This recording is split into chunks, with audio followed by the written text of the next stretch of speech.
How's everybody doing tonight? Great. All right.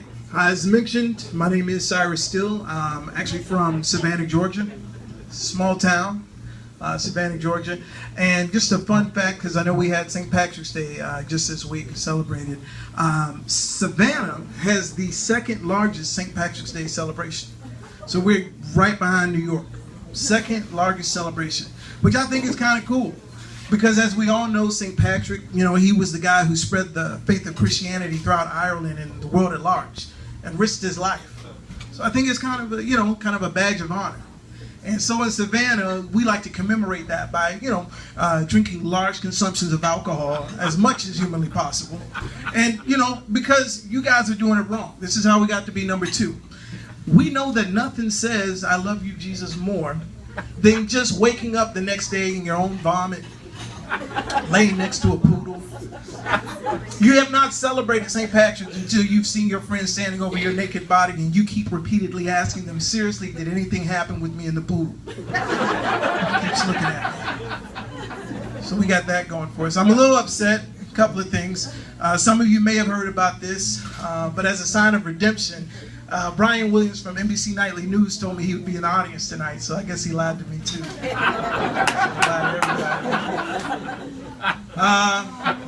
Second thing that happened to me, I found out online that I got robbed by Vanilla Ice. That's what I said. I didn't recognize it was him at first. I just saw furniture moving out the house. So I was like, okay, when I saw who it was, let me try to use his own words to convince him, you know, to stop this. So I was like, stop, collaborate, and listen. Put the furniture down. I didn't know the rest of the words of the song. So I was like, put the furniture down. But this idiot got excited. He was like, do another song, do another song. I was like, you had one hit. He had one hit. I don't know the other ones. And then he tried to come up with some lame excuse. He said, well, you know, I have a show on cable TV, where I renovate people's homes. You know, I take furniture and replace it. And I was like, well, you got the taking part down. You haven't replaced anything. So I was like, I'm not gonna let it go. But then I found out Lupita Nyong'o. I don't know if you guys know her, but she's a beautiful African actress. Starred in 12 Years a Slave. And it's a powerful film if you've ever get to go see it. It stars Brian Williams as a slave. And okay, so he lied about that too. Anyway, she had her dress stolen. Somebody stole her dress. So I immediately called Vanilla Ice and told him, look, man, you just can't keep renovating people's stuff and not replacing it. And he was like, I really appreciate you calling me. I really didn't expect this call. I was like, I know, it's kind of like getting an email from Hillary Clinton. Nobody wants it. Nobody wants it. Which I did get one. Some of you may have too. I guess she's trying to get out the vote because she's running in 2016. And then keep in mind, I don't keep up with, pop culture. Okay? But I guess she was trying to be cute. She sent me an email with a picture of a dress. And then she asked the question, do you think it's blue or black or white or gold? Mind you, I don't keep up with pop culture. So my mind went to Monica Lewinsky. I said, well, the dress is blue. Anything else you see on the dress, you may want to ask your husband. I don't know. I can't. Speaking of politics, nothing really political. I was really moved a few weeks ago when they commemorated the 50th anniversary of the March to Selma. And, the president marched there. And it was kind of bittersweet because I found out they said very few Republicans participated. But one of the few who did was George W. Bush. And I thought it was really cool. It speaks well. I thought, that spoke well of him. But a little known fact, a lot of people said when they got to Selma, George W. Bush kept marching. And people were like in awe, like, wow, he's really feeling the movement. And Barack caught up to him. He's like, where are you going, George? And George was looking for Selma. He was like, is she going to be late? It was at that point that the president had to explain to him, Selma is not a person. Selma is not a person. That happened. The other thing I'm kind of excited about, I don't know, I get mixed reactions when I tell people, but I just got accepted into Oklahoma University. So I'm excited about that. I heard they have a great fraternity. So thank you. No? Okay, because Brian Williams did a report. Told me. Check the website. Did anybody get a chance to see the movie 50 Shades of Grey? Okay. One person. It's shocking. In my research, I found out that the movie made $80 million in one weekend, and that 88% of the audience were women. So I guess the other 12% were men who were forced to go. But I was like, well, I was reading this article and it was asking the question, how do we get men to go see these kind of movies? So I was thinking, well, for men, we're more action-oriented. It would have to have like some sort of superhero element. Like we might go see 50 Shades of the Incredible Hulk. You would go see that. You go, right? Yeah, you both. But I'm like, the other second component is you gotta have somebody we can relate to, like a popular actor. Like for my money, I would love to see Eddie Murphy try out for 50 Shades of Grey. Now, for those of you who can't imagine such a thing, allow me to indulge you. This is my impression of Eddie Murphy trying out for 50 Shades of Grey. Let me tell you something. First of all, I think we should change the name of the movie. We should change the name of the movie from 50 Shades of Grey to Sexual Chocolate. Sexual Chocolate. Now tell me what the movie's about.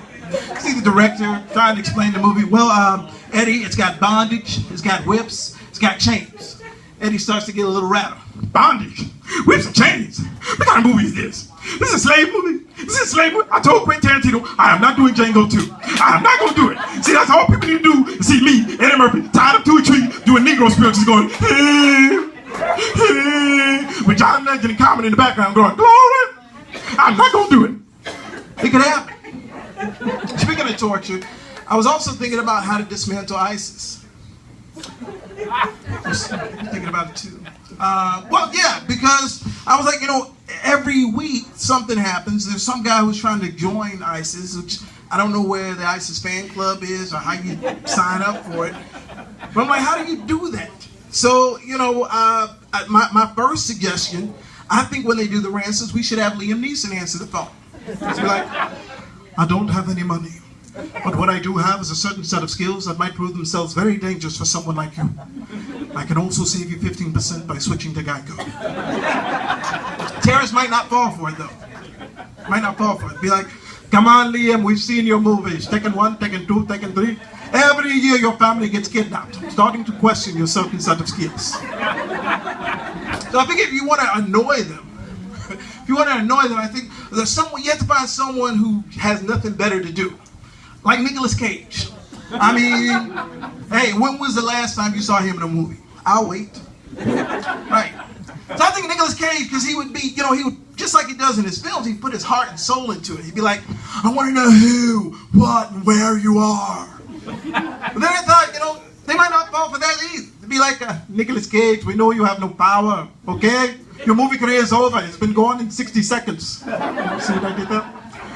Now, we almost recruited you, Nicolas Cage. Don't feel offended. We almost recruited you because you've made more bombs than we have. And we almost put you in one of our videos, but we thought, much like your movies, nobody would watch. So then I thought, if you really want to know him, let Peter Griffin from Family Guy answer the phone. Be like, hey, Peter Griffin here. Yeah. I was calling to speak there with ISIS. Are you calling to make payment? I know my computer needed to be rebooted. I figured one of you guys could, help me out there. We are not tech support. We are ISIS. We are a terrorist group. Do not call again. Easy there, Ahmed. Easy there. Okay, maybe we got off to the wrong start. Maybe I should have started with an ISIS breaker. Yeah, you see what I did there? If you want to further annoy them, let Jerry Seinfeld pick up the phone. I just think his questions might annoy them. Be like, hey, what's going on? What's the deal with ISIS? Hey, how'd you come up with that name, ISIS? I mean, Taliban, that's a scary name. Al-Qaeda, that's a scary name.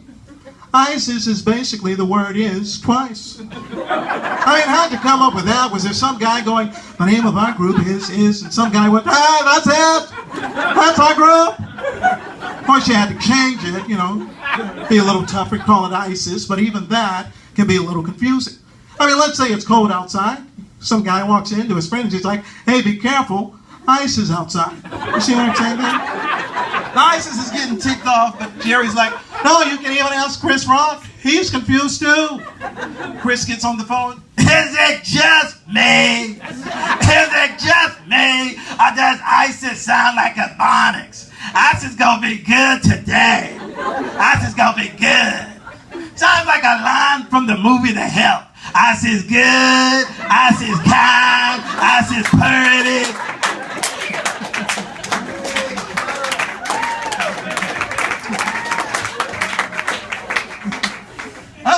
I think, you know, one thing that might also work, I say if nothing else, let them have Bill Cosby. Just saying. That's ideas. We've got them through. I want to say let them have Bill Cosby because, listen, I don't know if the allegations are true, but I am an optimist. So I'm like, let him invite ISIS over for dinner. You know, it'd be like, now, say, wanted to invite you people over to have some Jello pudding. But first things first, who wants something to drink?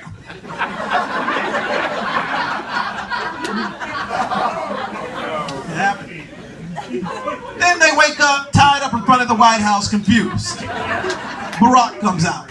Now look, ISIS, have you decided to check yourselves in? No, we did not do this to ourselves. We are not turning ourselves in. How'd you get here? Well, 1 minute we were having drinks with Mr. Bill Cosby. Say no more. Last week he turned in Al Qaeda, did the same thing. Thank you. God bless.